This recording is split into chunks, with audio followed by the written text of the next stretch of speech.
Have you ever had that uncomfortable feeling of sitting at a table with friends or family, everyone looking at their phones, and feeling that although they are physically close, something fundamental has been lost?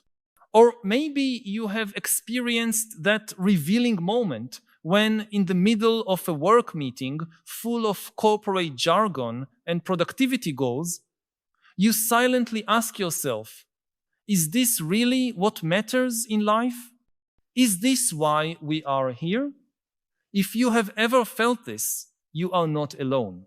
In fact, this experience of awakening to a deeper reality amid the distractions and superficialities of the modern world is becoming increasingly common. And interestingly, the more people go through this awakening, the more they tend to distance themselves from conventional social structures and dynamics. Today, we are going to explore this fascinating phenomenon. Why those who awaken to a deeper consciousness are gradually disappearing from what we consider mainstream society. To understand this, we must first look back long before smartphones, social media, and even industrial civilization to understand how we got here. For most of human history, our species lived in small groups of hunter-gatherers, where the experience of reality was direct and immediate.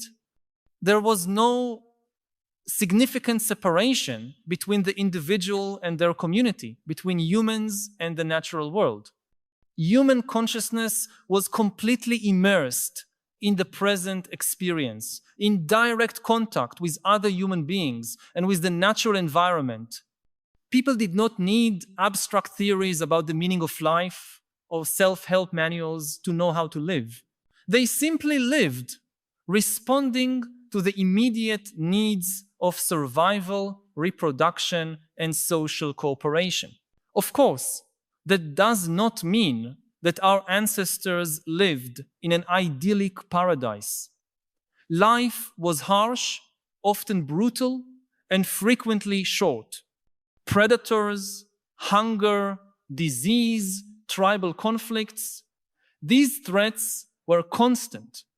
But there was an authenticity in the human experience, a direct connection with reality that many of us today long to recover, even without clearly realizing what we are seeking. The Great Transformation began about 10,000 years ago with the advent of agriculture. For the first time, humans began systematically manipulating their environment, transforming entire landscapes to serve their purposes. With agriculture came settlement, population growth, labor specialization, social hierarchy, the accumulation of wealth, and eventually the emergence of the first civilizations. This was a turning point in the history of human consciousness.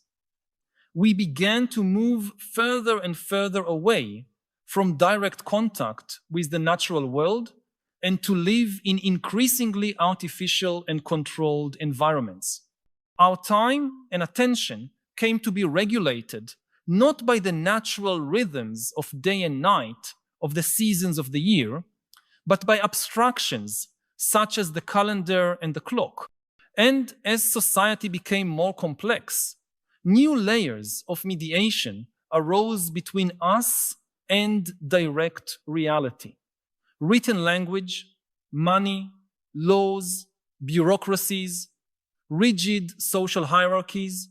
Each of these innovations represented a new level of abstraction, a new filter through which we began to experience reality.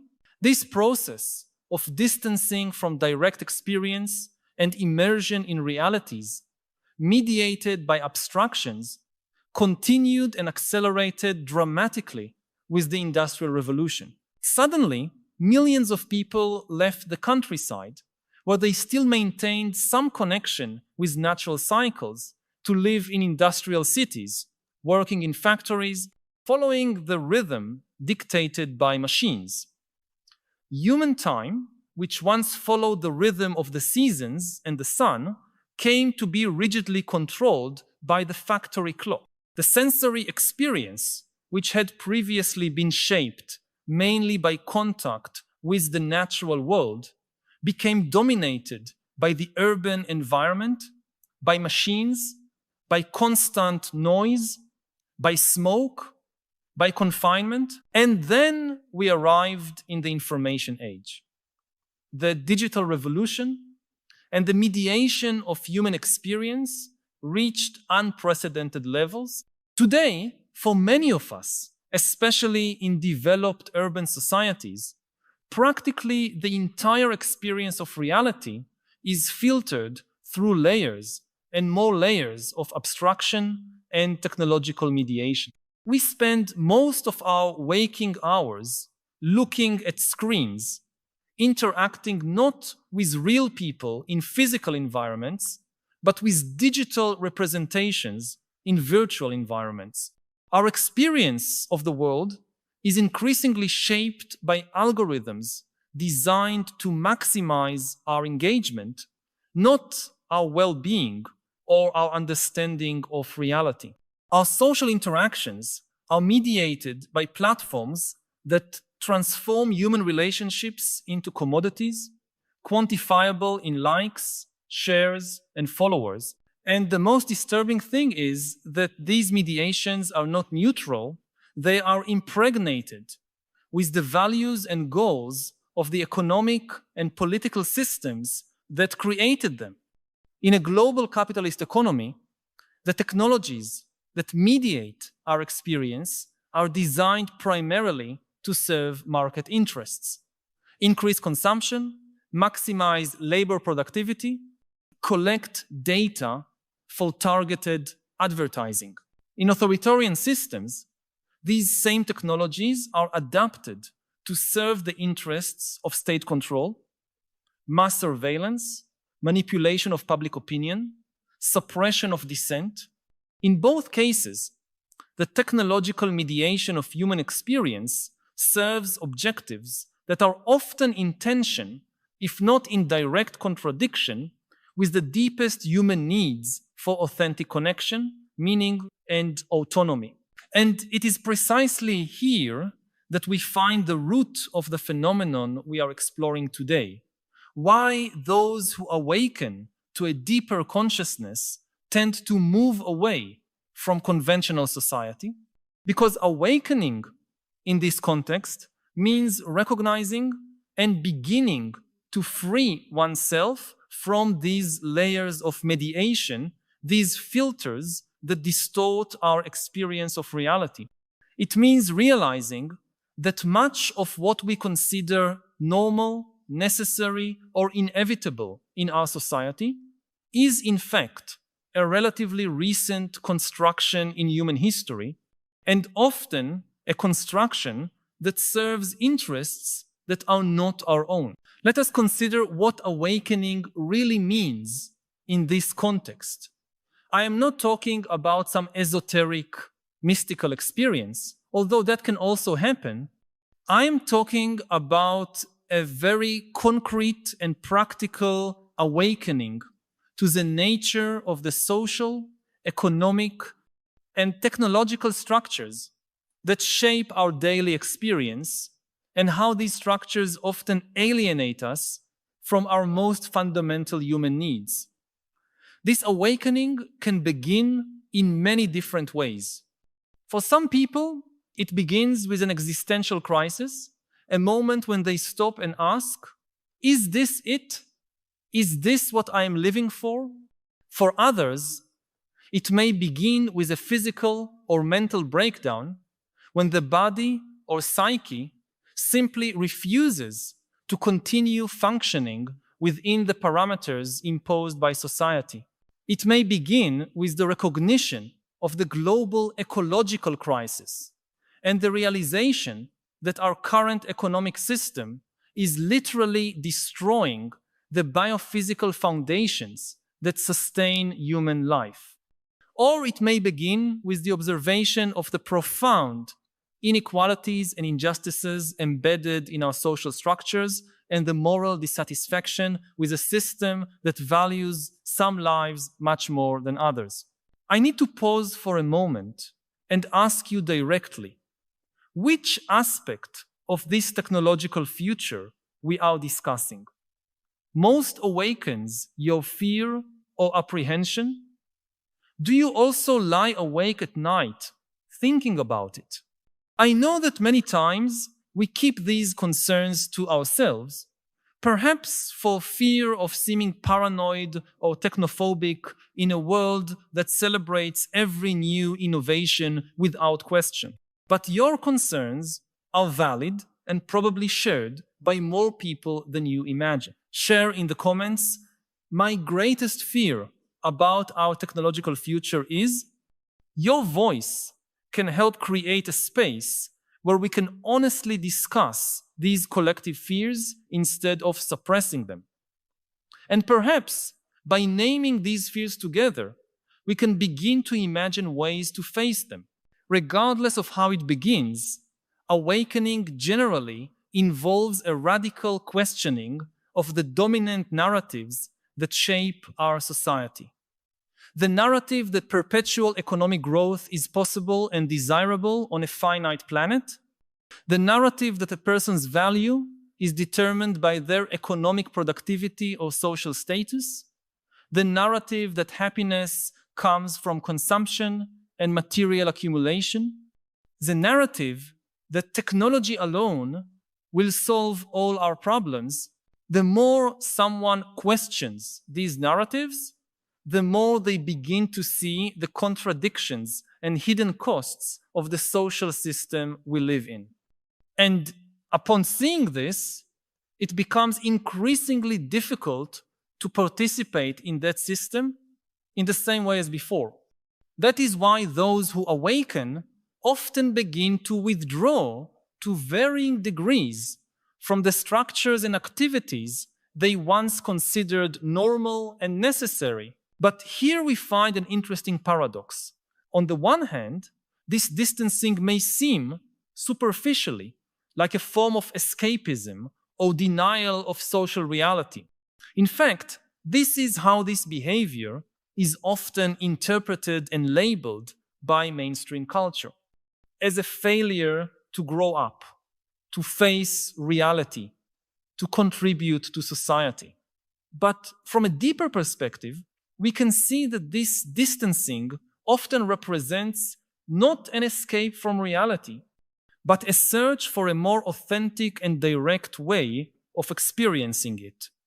Those who awaken are not denying the existence of society or trying to escape from it completely, which would be impossible. Instead, they are trying to rediscover ways of existing and relating that are not completely mediated and distorted by the abstractions and systems that dominate contemporary society. They are seeking a way of life that is more aligned with the fundamental human needs for connection, meaning, autonomy, and contact with the natural world. And this inevitably means a certain disconnection from conventional social structures that are antithetical to these needs. Let us consider some concrete examples of how this distancing manifests. In the world of work, those who awaken often begin to deeply question contemporary corporate culture, with its emphasis on competition, productivity at all costs, infinite growth. They may choose to work fewer hours, shift to more meaningful and less lucrative careers, or abandon the corporate path entirely to start independent ventures more aligned with their values.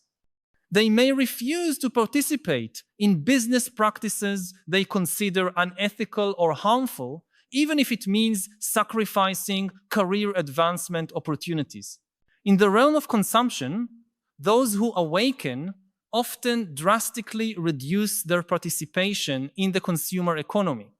They recognize that the endless cycle of working, spending, discarding, and working more to spend more is a form of modern servitude that does not lead to genuine satisfaction. Instead, they tend to favor voluntary simplicity, conscious consumption, reuse and repair, local and community production of goods and services. In the digital world, awakening often manifests as a critical re-evaluation of our relationship with technology. Those who awaken may choose to drastically reduce screen time, limit the use of social media, practice regular digital detox, or adopt simpler and less invasive technologies. They recognize that mainstream digital platforms are designed to capture and monetize our attention, not to promote our well-being or autonomy. In the political sphere, awakening often leads to a distancing from conventional forms of political participation, which are increasingly perceived as superficial and co-opted by powerful interests. Instead, those who awaken may engage in more direct forms of political and social action, grassroots movements, cooperatives, community exchanges, alternative systems of local governance. They understand that real change rarely comes from above, from existing power structures, but from building viable alternatives from the bottom up. In terms of housing and location, awakening often manifests as an exodus from large metropolises to rural or peri-urban areas, where it is easier to grow food, form intentional communities, live closer to nature, and escape the ubiquitous surveillance and control of modern cities. Or it may manifest as the creation of alternative living enclaves within cities themselves, housing cooperatives, urban eco-villages, intentional communities, occupations. In education, those who awaken often withdraw their children from conventional schools, which are increasingly perceived as institutions focused not on developing full human beings, but on producing obedient workers and consumers for the economic system. Instead, they opt for homeschooling, democratic schools, forest schools, self-directed learning, and other alternative educational approaches that respect children's autonomy and natural curiosity. And in social and family relationships, awakening often leads to a re-evaluation of which relationships are truly nurturing and which are maintained only by social obligation or emotional dependency. Those who awaken tend to cultivate smaller but deeper social circles based on shared values and mutual support, rather than superficial networks of professional contacts or casual acquaintances. They may distance themselves from toxic or superficial family relationships or work to transform them into something more authentic and mutually beneficial. In all these areas, we see the same pattern: a distancing from conventional structures perceived as alienating, dehumanizing, or simply misaligned with deeper values, and a search for alternatives that allow a more authentic, connected, and meaningful way of life. It is important to emphasize that this distancing is rarely total or absolute. Most people who experience this kind of awakening do not completely withdraw from society to live as hermits in caves. Instead, they negotiate a complex balance between participation and distancing, finding ways to exist within the larger society without being completely defined or controlled by its structures. They may participate in the formal economy when necessary, but also cultivate alternative economies based on exchange, gifting, cooperation. They may use digital technologies, but in a conscious and controlled way, not as passive users, but as active agents who choose how, when, and why to engage with these tools. They may interact with governmental institutions when necessary, but also build parallel structures of community governance and mutual support. But even this partial distancing, this conscious repositioning in relation to dominant structures, is often enough to make these people less visible in the context of mainstream society. They simply do not appear as much in the spaces and activities that define conventional social life. They are less present on social media, in corporate cultures, in shopping centers, in television audiences, in conventional political processes. And when they do appear in these spaces, they are often present in different ways, less recognizable by conventional standards. It is also important to recognize that this kind of awakening and distancing is not equally accessible to everyone. People with economic, social, or educational privilege have much more capacity to step away from conventional structures without facing severe consequences. Someone with substantial financial resources may choose to work less or in ways more aligned with their values. Someone with high cultural and educational capital has more tools to critically analyze dominant narratives and imagine alternatives. Someone with a strong social network can rely on support during periods of transition and experimentation. On the other hand, those living in economic precariousness, who face systemic discrimination, who do not have access to quality education or solid support networks, have much less room to question or distance themselves from dominant structures. For many, full participation in conventional economic and social systems is not a choice, but a necessity for survival. And this creates a paradoxical situation. Those who suffer most from the dysfunctions of the current system are often the ones who can least afford to seek alternatives.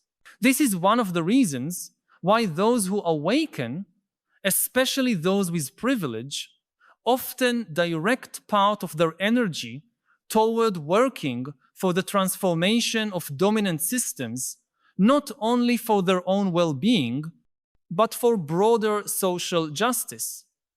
They understand that true liberation cannot be only individual, but must be collective. This leads us to another important aspect of this phenomenon. Awakening is rarely purely individual.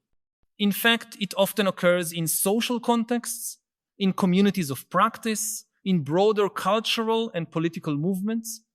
Historically, we can see many examples of this. The counterculture movements of the 1960 seconds and 70 seconds, intentional communities and eco-villages that emerged in recent decades, contemporary movements for climate justice, food sovereignty, decolonization, anti-capitalism, direct democracy. In all these cases, we see groups of people awakening together to the dysfunctions of dominant systems and collectively seeking alternative ways of living and relating. And this brings us to a crucial question.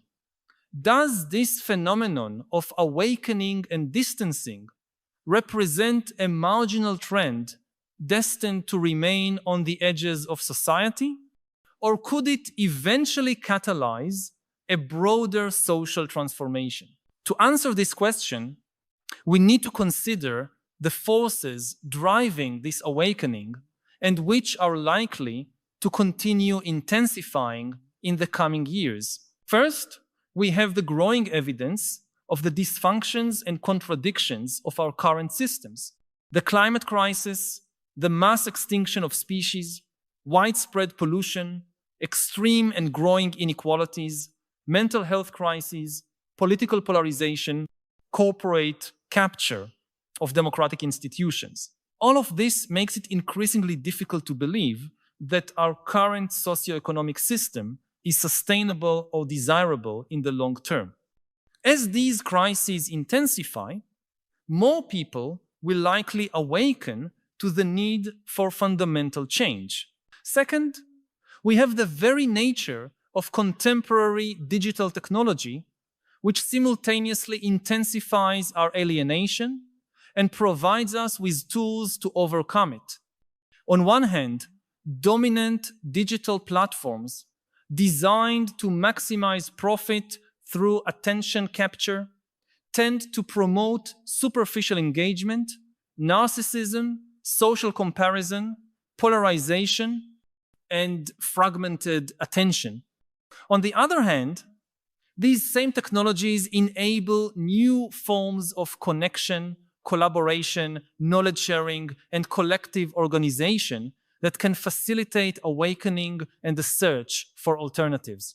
Third, we have the internal contradictions of global capitalism, which simultaneously promises freedom, fulfillment, and abundance, but delivers precariousness, alienation, and environmental degradation to the majority.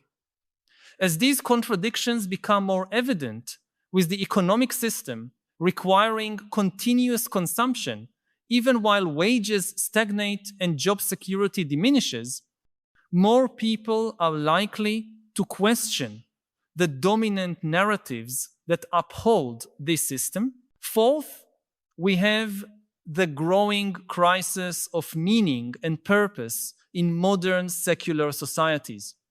In a world where traditional religions and grand unifying narratives have lost much of their strength, but where the alternatives offered by consumerism, careerism, and entertainment prove increasingly empty, many people are hungry for deeper and more meaningful ways of living. This spiritual and existential hunger may drive more awakenings in the coming years. And finally, we have the power of social contagion and network effects. The more people awaken and begin living differently, the more visible and accessible these alternative paths become to others. Each person who awakens and finds more satisfying ways of living becomes a potential catalyst for the awakening of others in their social circle. Considering all these forces, it is plausible that the phenomenon of awakening and distancing from conventional social structures will continue to grow and expand in the coming years. What is less clear is whether this growth will follow a linear pattern, with more and more individuals gradually stepping away, or whether it will eventually reach a critical mass that could precipitate a more fundamental and abrupt transformation of dominant systems. History shows us that social transformations rarely follow predictable trajectories. Complex systems, like human societies, often appear stable until suddenly they are not. Tipping points are reached, cascades of change accelerate, and what once seemed marginal suddenly becomes mainstream. But it is also true that dominant systems have powerful forces of inertia and self-preservation mechanisms. Established institutions, entrenched economic interests, deeply rooted cultural narratives, all of these forces resist fundamental change. And the technological and economic systems we are questioning are themselves incredibly adaptable, capable of co-opting and commodifying even the movements that emerge in opposition to them. Think, for example, of how consumer capitalism quickly absorbed and commercialized the counterculture of the 1960 seconds, turning symbols of rebellion into mass market commodities, or how large technology corporations appropriated the rhetoric of community, connection, and empowerment to sell platforms that often end up promoting the opposite. However, we can also see that the converging crises we face today, from climate destabilization to political polarization, from automation to ubiquitous surveillance, are of a magnitude different from past challenges. They threaten not just specific aspects of our social systems, but their very foundations. In this context, the awakening and distancing we are discussing may represent not merely an individual adaptive response to dysfunctional social conditions, but the first signs of a more fundamental social transformation that is only beginning to take shape. What form might this transformation take? It is impossible to predict with certainty, but we can discern some potential outlines. One possible scenario is what we might call social bifurcation, the growing divergence between those who remain immersed in conventional systems and those who are creating parallel alternative worlds. In this scenario, we do not see a single revolutionary transformation of dominant systems, but the gradual emergence of parallel social, economic, and cultural spheres operating according to different logics and values. These alternative spheres may eventually become robust and self-sufficient enough to allow a growing number of people to live primarily within them, with only peripheral involvement in dominant systems. Another possible scenario is what we might call transformation by infiltration. Those who awaken do not completely step away from dominant systems, but work to transform them from within, bringing new values, practices, and structures into existing institutions.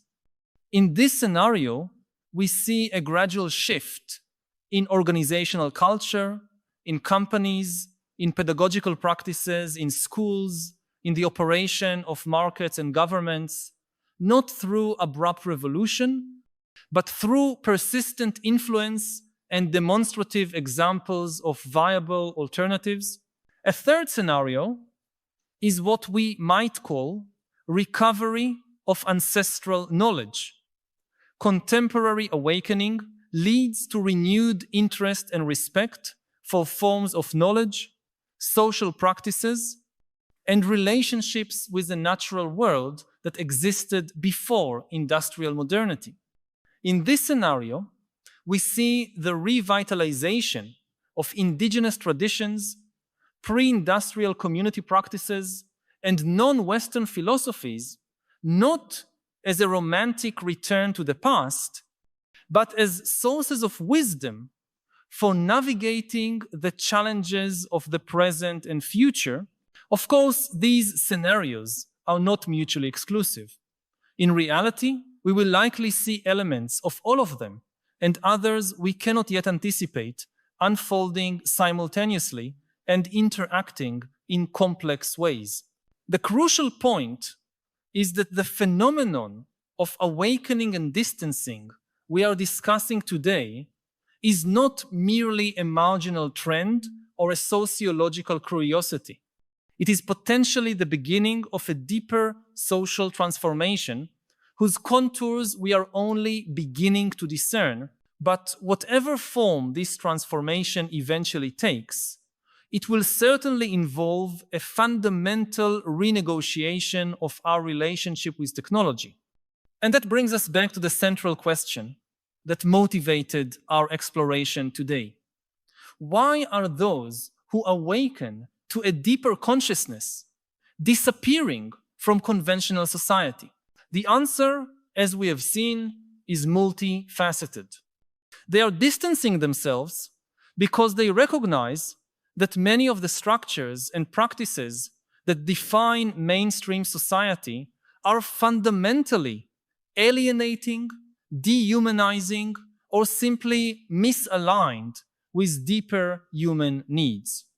They are distancing themselves because they are seeking ways of life that allow more authentic connection, deeper meaning, greater autonomy, and more direct contact with the natural world. They are distancing themselves because they are trying to create and cultivate alternatives to the dominant systems they consider unsustainable, unjust, or spiritually impoverishing.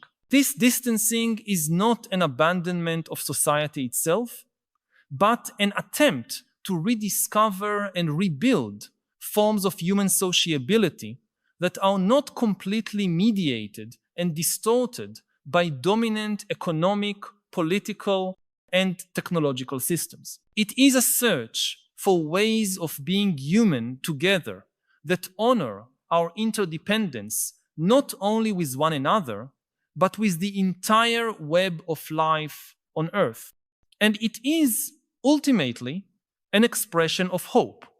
The hope that even in the face of the multiple crises we face, it is still possible to create ways of life that are not only sustainable, but truly prosperous, not only for a privileged few humans, but for the entire community of life. If these reflections have touched something you have been feeling, but perhaps had not found words to express, know that you are not alone. By subscribing to the channel, you will connect with a growing community of people who share your concerns and your desire for a deeper understanding of the philosophical challenges of our time. Each week, we meet here to explore together the big questions that define our era and to seek not only understanding, but also wiser ways of living amid the transformations we are witnessing. This is not just a channel, but a space for dialogue and collective growth. Join us on this ongoing journey.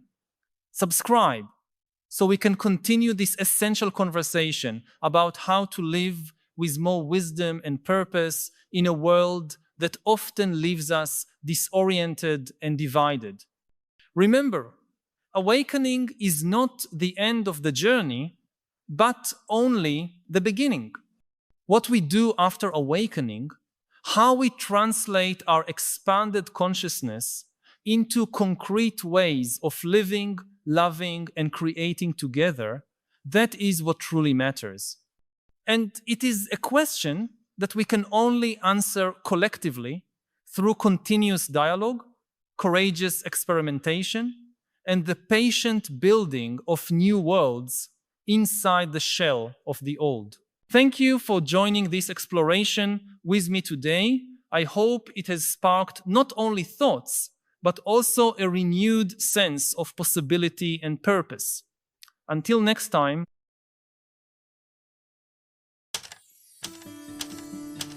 Most information in the world is junk. In just a word or two, explain why modern AI might destroy democracy. The key issue is that democracy is based on trust, whereas dictatorship is based on terror. This extremely cynical view of humans is not true. What you've done in your recent book, Nexus. The book is about the history of information. You offer a different lens for information. Information isn't truth. It's not a question of helpful or dangerous. It's the magnitude of the change. We need more boring politicians, for instance. For sure. Suffering is the rejection of reality. One of the last stories that still connects everybody is the story of money. This whole problem becomes much greater with AI. AIs can make decisions.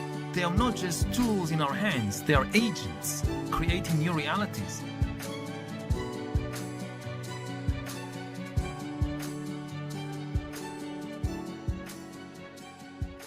$7,000, $25,000 unarmed civilian. Just keep it like you know.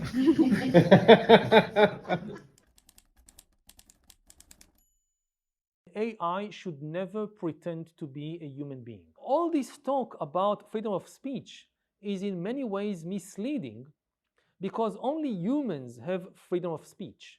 But on platforms like X, like TikTok, like many others, the ones who actually control the platforms are AIs. I don't think that companies should censor what humans say on social media. Should be very careful about that. But so many people are saying so many things, and the ones who choose which posts to promote, who magnify the message, they are algorithms, not human beings. There should not be any protection of freedom of speech for the algorithms, because the algorithms don't have freedom of speech. So you're all for banning algorithms and bots? No, not for banning them, but for regulating them. One key regulation is that an AI should never pretend to be a human being. If you are interacting with somebody online, you should be able to know if it's an AI or not. It's okay to interact with AIs, but on condition that it reveals it is an AI. They suddenly feel that they cannot rely anymore on the international order. They cannot rely anymore on America. For most of history, governments, whether of democracies or of dictatorships, of empires or city-states, almost all governments spent more than 50% of their budget on the military. In the early 21st century, countries felt so safe that the average expenditure on the military was just about 6 or 7% of the government budget all over the world. In contrast, about 10% of the budget was spent on healthcare. This was the first time in human history that governments spent more on healthcare, on nurses and doctors and hospitals, than they spent on the military, on soldiers and warships and fortresses. And unfortunately, this is now changing. With the Russian invasion of Ukraine, with policies of the Trump administration, countries again feel insecure. They feel the only thing that protects us against invasion and conquest by a stronger country is if we have a bigger military. And countries in Europe, countries in East Asia and elsewhere, they suddenly feel that they cannot rely anymore on the international order. They cannot rely anymore on America. They have to increase their military budgets, build bigger armies. And of course, if everybody does it, you'll have an arms race, and the situation will just keep deteriorating.